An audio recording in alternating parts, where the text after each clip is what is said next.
Dr. Ramasamy, his name, as you can see from the previous slides and the other slides, is coming up in most publications. He's currently the Director of Reproductive Urology at University of Miami in Florida.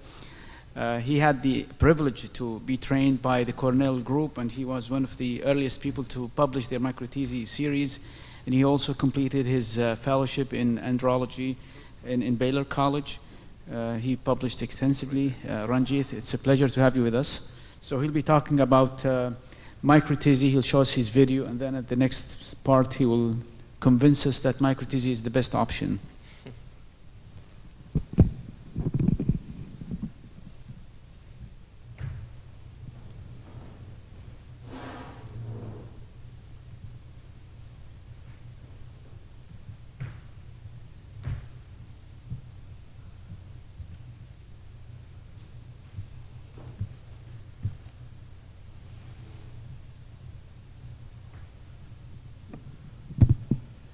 All right. Good afternoon, everybody, for all of those of you who are still awake after lunch. Very nice to be here. First trip to Kuwait, and have certainly enjoyed the hospitality. Thanks to Dr. Dilution for organizing such an excellent program.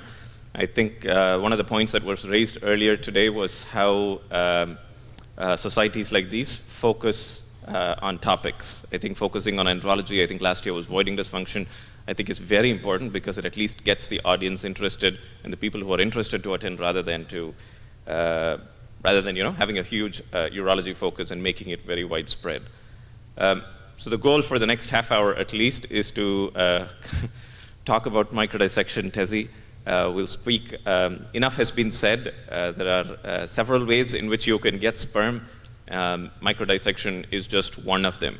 And I think one of the most important points that has not been said so far is as important as the surgeon is in his technique and his precision, I think you also need to have a very good andrology lab and a good embryology lab. And I think 50% of the work is done by the surgeon. The remaining 50% of the work is done by the embryologist in who processes the sperm specimen as well as searches for those rare and few sperm. So extremely important, so don't get away from this talk thinking it's all surgeon. It is not all surgeon dependent. It also depends on an embryology lab. You could have an excellent surgeon, you could have excellent surgical technique, you could pick out the best tubules. But if that lab does not know how to look for those rare few sperm that is present in this huge amount of cells that could be present in the testis tissue, you're certainly not going to be successful. So thanks, this was a very nice boat. This is the first time I've given a lecture on a boat, so happy.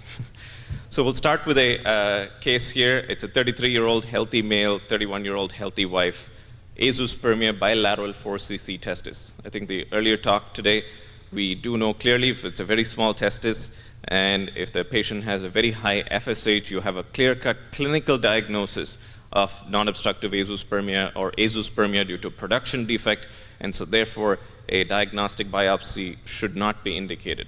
Some of the other tests that you can do is blood work, just to make sure that the remaining levels are okay. So one of the first things you want to discuss is you want to make sure this is not obstructive versus non-obstructive. I think high FSH with small testis, 99% will give you the diagnosis that this is a non-obstructive asospermia.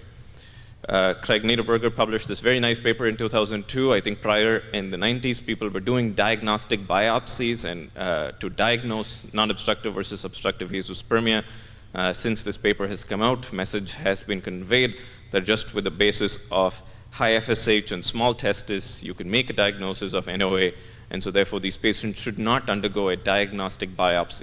If you're doing a biopsy, it should be with a therapeutic intent, wherein if you do find sperm, you will freeze that sperm, and not just to send off to histology and pathology in Bowens and formalin. So high FSH, small testis, we should not be doing a diagnostic biopsy. One of the other things that has also been stressed is role of medical therapy. I don't think we talked about this much, so let's talk about this. So hormonal therapy for male infertility is actually very easy. There are only 2 medicines that are reliably used. Aliman Hussein is here, he's giving a talk tomorrow, has recommended some of the other medications in preparation for microdissection, but at least the most commonly used medications are clomiphene citrate and anastrozole. Clomiphene citrate, the way it works is it blocks the estrogen feedback on the pituitary, therefore increasing intratesticular testosterone production. Anastrozole or Arimidex blocks the conversion of testosterone to estradiol, and so therefore increases intratesticular testosterone. So I think somebody raised the point earlier today, if the intratesticular testosterone is normal, meaning if the serum testosterone is normal, if the intratesticular testosterone is normal, no role for medical therapy. I don't think we should be trying to drive the testicular testosterone even more to push the spermatogenesis further. I think there is minimal role. I think in patients who have low testosterone, it does make a difference. So let's take this patient for example. So if a guy has low serum testosterone, whichever your lab defines low as, so less than 300 or less than 250, normal or subnormal LH levels. So clomiphene citrate, all that you're trying to do is to increase LH and to increase intratesticular testosterone. So let's take this patient, for example, who is an appropriate candidate for medical therapy. So this guy has testosterone of 270. It is low according to the lab. The FSH is 11, and the LH is 5. So it is normal or subnormal. This patient would be a very good candidate for clomiphene citrate, and I would treat him with 25 milligrams every other day. So non-obstructive asospermia or idiopathic oligospermia, I follow the same exact guidelines. If the testosterone is low and the LH is low, then you can treat him with clomiphene citrate. Second example, if the testosterone is low and the estradiol is high, so in this case the estrogen is 90, so the T2E ratio is 2.7. Normal testosterone to estradiol ratio should be around 10. If this is altered, then you can treat him with both clomiphene citrate because the testosterone is low, as well as anastrozole 1 milligram every other day. Clomiphene citrate, people use 25 or 50. I think treating it daily like it is done in females should not be done in men because the half-life is long and you don't need daily dosing because the estrogen levels in men will go up much higher and you'll have other issues to deal with like gynecomastia, fatigue, and peripheral edema. Let's take this patient for example. Testosterone level is normal, 480. FSH is high, LH is high. Absolutely no role for clomiphene citrate or anastrozole in this patient. So in men who have normal testosterone levels and elevated LH levels, you should not be giving them medical therapy. So it's very important to find out if the testosterone is low and the LH is low, then you can give them clomiphene citrate. If the estrogen is high and the T2E ratio is altered, then give them anastrozole. All other patients will not qualify for medical therapy. I see so many patients started on clomiphene citrate by their gynecologist, by their reproductive endocrinologist, because that's what the prescription gave to the female. They gave it to the male as well. Take some Clomid, let's see what happens. Okay? Useless. So let's go on and talk about, so again, this is our patient. He has a normal testosterone level. His LH is high, really not indicated either anastrozole or clomiphene citrate. So next step in him, I don't think we should be doing a testis biopsy. I think we spoke about not doing a biopsy. Most patients unfortunately come in with biopsy reports still today, despite the dissemination of knowledge showing the absence of germ cells and Sertoli cell only. The problem with this biopsy report is not the fact that the biopsy was done, but because the patient was told a simple diagnostic biopsy that showed no germ cells, sir, you don't have a chance of having a kid of your own, right? Very important. The patient has been told that there is no chance. They were asked to use donor sperm or plan for adoption. And so therefore, this patient has lost all hope based on this one diagnostic biopsy that was done on one side of the testis, okay? That's why these diagnostic biopsies are hurting the patient. It's not the actual biopsy, but it's the message that gets conveyed from the biopsy that hurts the patient. Hopefully in the next few slides, I'll impress upon you that just because one biopsy shows Sertoli cell only and no germ cells does not mean the rest of the testis has no sperm. I think in men, and this is very hard to explain, when you have 0 sperm outside, you need at least 1 to 2 million sperm inside the testis to make 1 sperm in the ejaculate. So very important. So when you tell the guys that, don't worry, you need to have at least 1 to 2 million in order to make 1 sperm, then it gives them hope. I think you spoke about hope earlier. I think it's extremely important to tell patients that there is hope of finding those 1 to 2 million in 40 to 50% of the time. So that's important to say. It's nothing is 100% in medicine.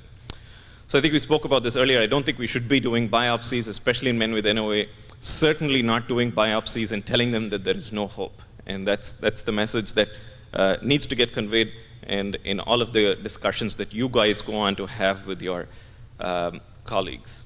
So in non-obstructive asospermia, there can be 3 different histologies. There can be either hypospermatogenesis, maturation arrest, or Sertoli cell-only syndrome. So this patient that we're discussing came in with a biopsy report of Sertoli cell-only syndrome. So a very nice study we did back in 2007 showing that even in patients with Sertoli cell-only syndrome, if they've had 1 or more biopsies, you could still have sperm production. So important to know. So just because 1 random biopsy showed Sertoli cell-only or maturation arrest does not mean they don't have areas of sperm production in the remainder of the testis or on the other testis. So that's important to convey, that just because 1 biopsy showed 1 histology does not mean the others will show that as well. And this is unfortunate. So the patients go from 1 urologist to the other urologist. Every urologist says he biopsied 1 testis, I'll biopsy the other testis, and they keep doing biopsies just so they could make some money and they think they're counseling the patients, but unfortunately they're not. They're only hurting the patients. So patients who've gone to more than 1 urologist or have had more than 3 to 4 biopsies per testis, 1 due to selection, but more importantly, their ultimate sperm retrieval rate with microdissection keeps falling down. So unindicated diagnostic biopsies will decrease the chance of sperm retrieval in, when you're finally ready to get that sperm for the female eggs. So this patient, so I think we've gone so far. So he has small testis, he has high FSH, you've made the clinical diagnosis. He comes into you with a biopsy report, it shows Sertoli cell-only syndrome. The one thing that most urologists do not do who don't specialize in fertility is genetic testing. And we spoke about genetic testing, this is very important. I think karyotype and Y chromosome microdeletion should be done in patients with severe oligospermia and non-obstructive asospermia. Do not do CFTR testing in these patients. CFTR is reserved for patients with either absent vas deferens or there were any ejaculatory duct abnormalities. CFTR patients will have high volume testis with no vas, very different from non-obstructive asospermia that will have high FSH with small testes. I often see all 3 tests ordered on the same patient. It's not correct. So it's either Y chromosome microdeletion or karyotype in patients who have production defect, or CFTR testing in patients who you can't find 1 vas or both vas.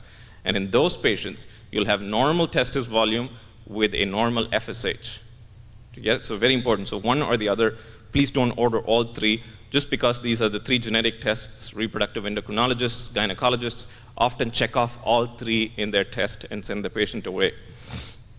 So in patients with asospermia due to production defect, or oligospermia due to production defect, get Y chromosome microdeletion and karyotype. In patients who have absent vas deferens with a normal testis volume, normal FSH, get CFTR testing.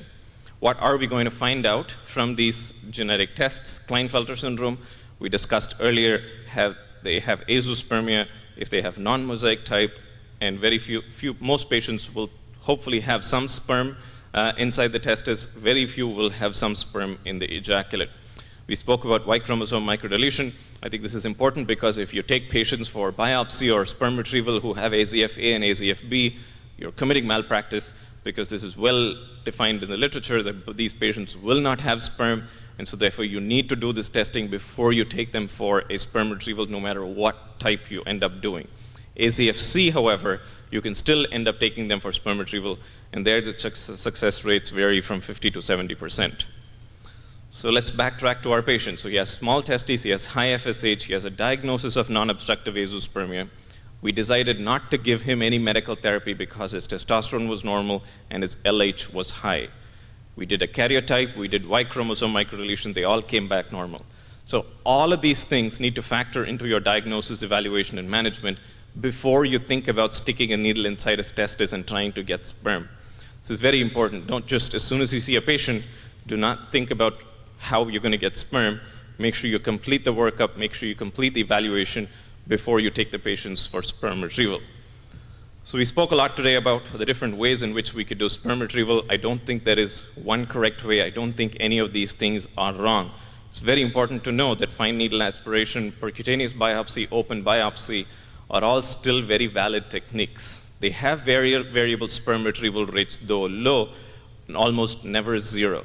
And so I think it's important to know, depending on your facility, some of you may not have access to general anesthesia. Some of you may not have access to an operating room to get sperm. Some patients may not be able to afford the operating room for general anesthesia for sperm retrieval. And in those circumstances, trying to do these minimally invasive approaches to get sperm, I think is totally reasonable. It's not the best yield and it's not the best success, but it's certainly not wrong. So if your facility and your setup affords one of these things, do them, but just do them right and make sure you do no harm. What I do want to talk to you guys today about is using the microscope to identify small areas of sperm production inside the testis without the help of just loops and open biopsies. So what does a microscope do? Hopefully a microscope will be able to identify small areas of sperm production.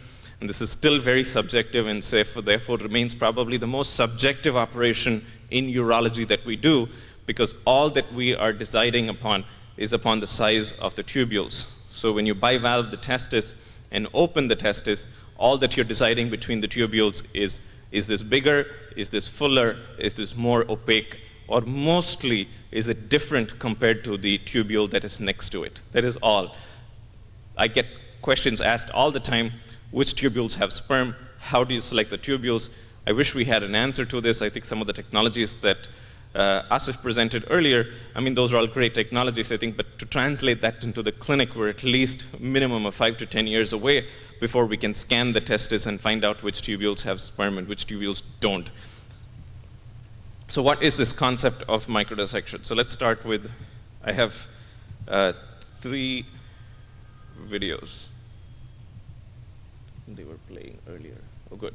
So this is a 1-minute video showing the opening of the tunic, and it's important to make sure that you put these forceps on either side.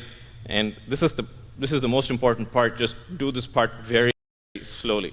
And when you're doing this, you put your index finger underneath the capsule of the testis. And most operations are not this clean. Okay, this is the reason this is a video.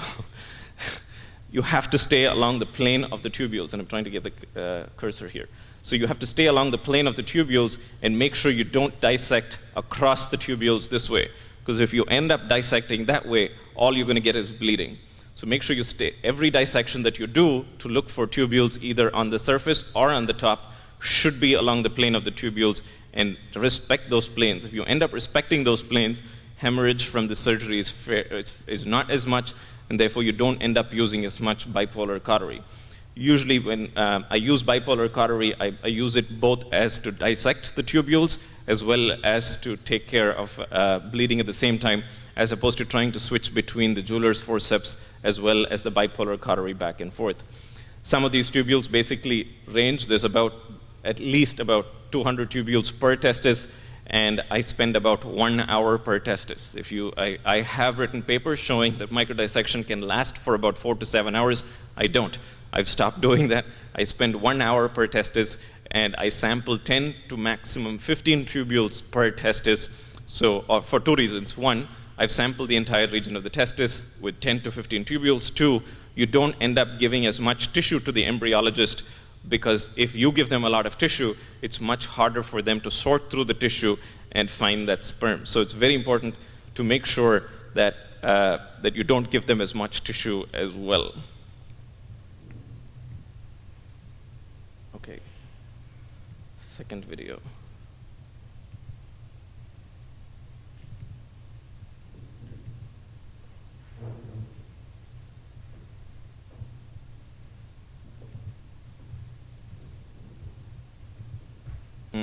All right.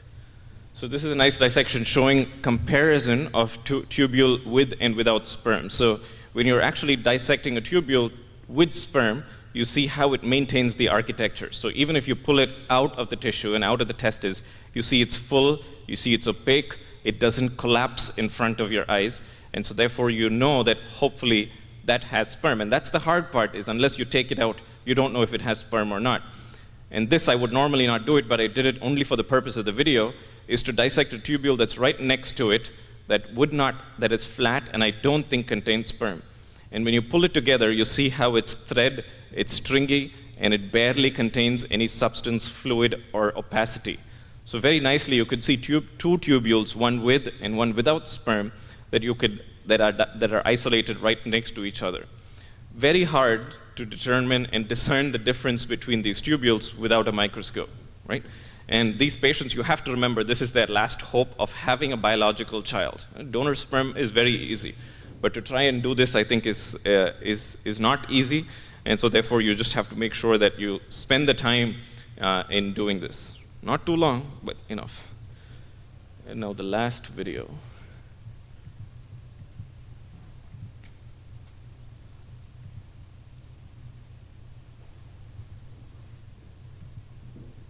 All right. Oh, no. I did not proceed, sorry.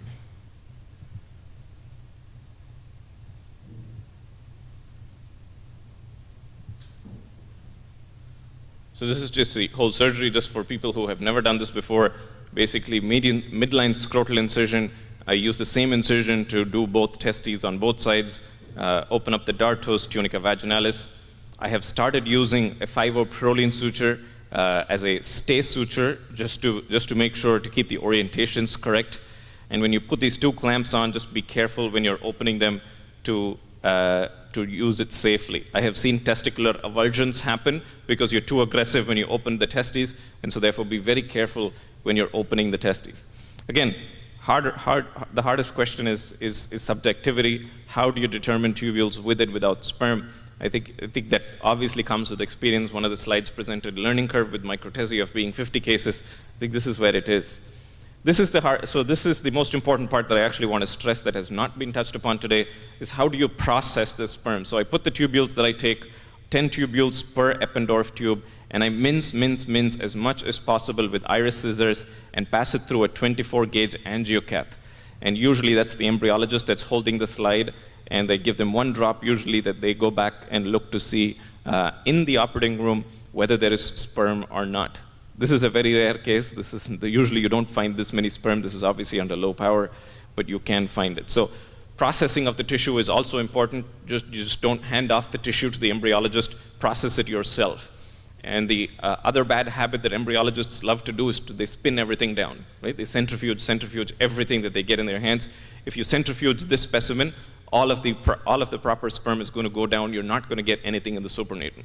So very important to tell the embryologist, do not spin testicular tissue down, because you work so hard to process that and mince that with iris scissors to get all of the sperm outside from the tissue into the supernatant. And if you spin it down, all of that will just go away.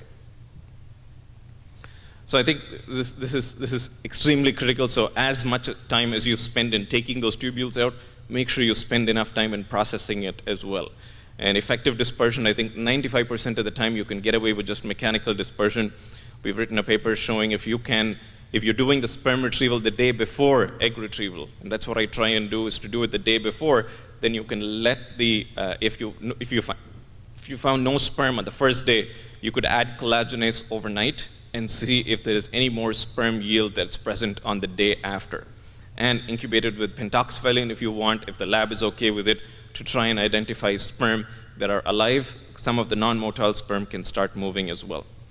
Some of the data has already been presented so far, so I will not go over this. When you compare open testicular biopsies, which are conventional TESEs, to micro-TESE, we have shown that despite the fact that this procedure looks pretty barbaric, and you're opening and bivalving the testis and closing it, the amount of scar tissue that it creates is not as much. And similarly, with the testosterone levels, does not decline as much. It does decline. It's very hard to have that conversation at 2 weeks when you're seeing the patient in the office with his testosterone levels that have crashed and no sperm that you found on micro-TESE. They feel terrible both emotionally and physically, so just be prepared for that counseling session. And especially in patients that start off with a low testosterone level, you know it's going to fall much lower in their first 2 weeks, up to 3 months that can last with low testosterone levels. You have to be prepared to either offer testosterone therapy right there or provide counseling on why we should wait for a little bit longer to see what the testosterone levels recover to. So, very nice study that we did showing predictors of sperm retrieval, right? So, is there any preoperative clinical predictors that we can use to say, you're going to succeed, you're not? Because it's a coin toss. At best, is a coin toss, right? 40 to 50% success rate with sperm retrieval, 20 to 30% success rate now with pregnancy, 10 to 20% live birth rate, right?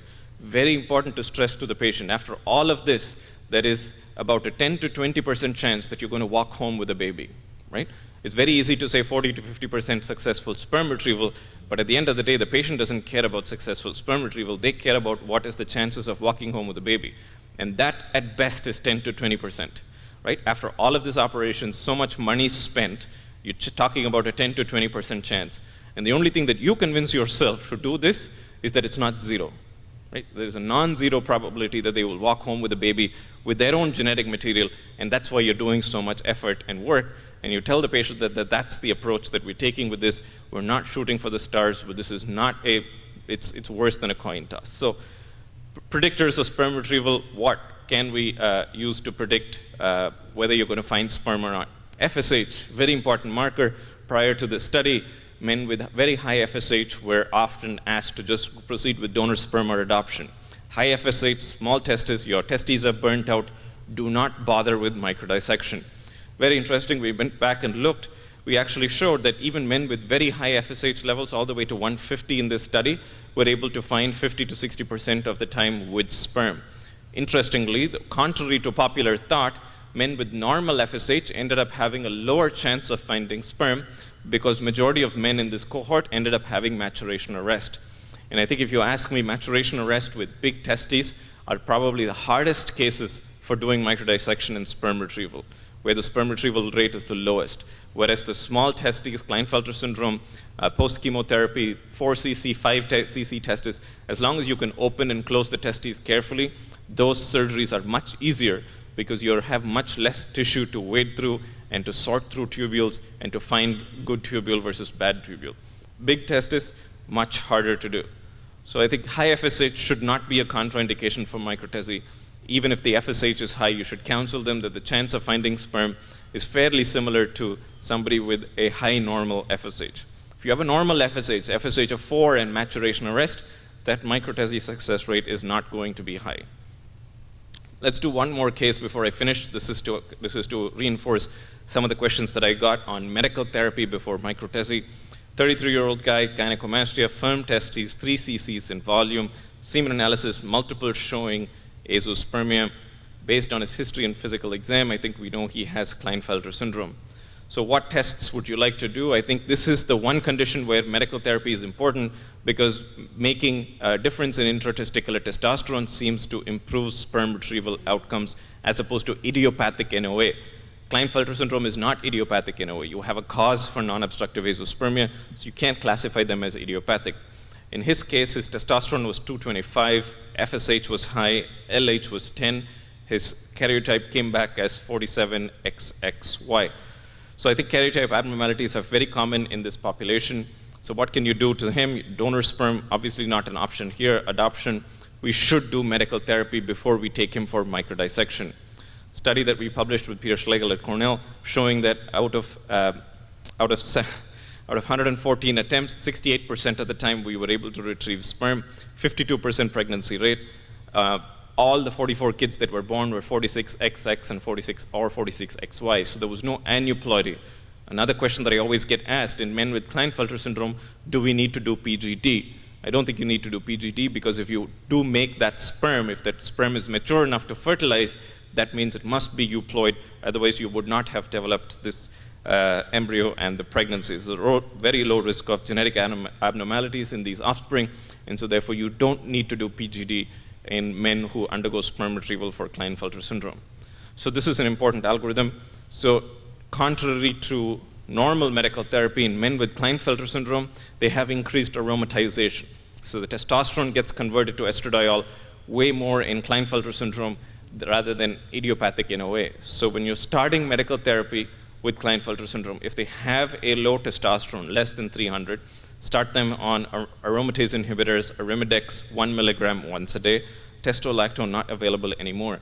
If there is response, meaning the testosterone went up, then you just leave them on it and plan for their microdissection along with egg pickup. However, if there is no response, then you can add either clomiphene citrate or HCG based on the response and monitor the response. Why is this important? because in men who actually started off with normal testosterone levels, meaning T greater than 300, if you took them for sperm retrieval, their sperm retrieval rate was very high. It's very high. I don't know how to replicate this, but it was close to 85% if you had a normal T level. However, if you had a T less than 250 and you gave them medical therapy, and if they responded, then their success with sperm retrieval was 75% versus those that did not respond was close to 50%. So it actually made a difference. So if you treated them with medical therapy and their testosterone improved, you tell them that they have a good testis, we're going to have a decent chance at sperm retrieval. If their testosterone does not improve after giving them clomiphene citrate, after adding anastrozole, after adding HCG, you tell them, listen, that your testosterone did not respond. I think your testis is most likely burnt out. I think your chance of sperm retrieval is going to be very low. Do you guys want to take a chance at this? Donor sperm backup, you push them for not undergoing sperm retrieval. So it's extremely important. This is the one condition, I think, where medical therapy is critical and should be done prior to thinking about taking a patient for surgical sperm retrieval. Idiopathic NOA is very debatable. Several studies showing it makes a difference, some studies showing it doesn't make a difference. But in Klinefelter syndrome, Turkish study, a Japanese study, both showing that medical therapy does make a difference, and so therefore you should do it. So who should we do microdissection on? I think that's the important question, and that's who you should try and answer. I don't think we should be doing microdissection on every patient with non-obstructive asospermia. I don't think that's the case. I think patients who've had a previous history of hypospermatogenesis, right? They have an open biopsy showing hypospermatogenesis. I don't think you need to do a microdissection. I think you can get away with open testicular biopsies or the SST technique that maybe Dr. Shah can speak, Rupen can speak about in a little bit. But in patients who have very small testes, very high FSH, I think microdissection will make a difference. Post-chemotherapy, Klinefelter syndrome, cryptorchidism, I think it makes a difference. These last two cases, maturation arrest, I think you have to be very careful before you take them for a microdissection. Reason being, when you open up large testes, it's much harder to put the testes back together in your first few cases. So do not, if it's your first 5 to 10 cases, do not take a patient with maturation arrest. You have big testes, let me take you for microdissection, I think we can find sperm. Bad idea. I think you're much better off doing an open biopsy, multiple open biopsies in these patients with large testes and maturation arrest rather than taking them for microdissection. Previously failed attempt, there will be multiple scar tissues which you may not be able to handle that may lead to bleeding that will preclude you from seeing these tubules properly. So if they've had 3, 4, 5 biopsies, do not take them for microdissection. If you're not experienced, start with just multiple open biopsies or the SST technique. Do not try and attempt microdissection in these patients. So I think it's important to know that not every patient should require microdissection. Pick and choose. I think selection and patient selection is very important.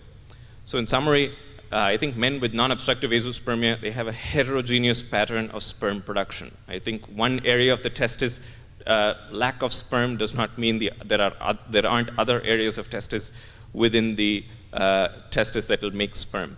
Medical therapy, it remains empiric. I think if you have low testosterone and low LH, treat them. If you have a low T2E ratio, then treat them. Otherwise, leave them alone. In fact, stop the medical therapy that's been started by other doctors if their testosterone was normal to begin with. I think micro-TESE is not meant for everyone. I think you should pick and choose which patients you take and be very careful when you open the testis, do not avulse the testis, and make sure you can put it back together before you open the testis. And this is my contact information. I'm happy to receive emails and comments, and thank you very much.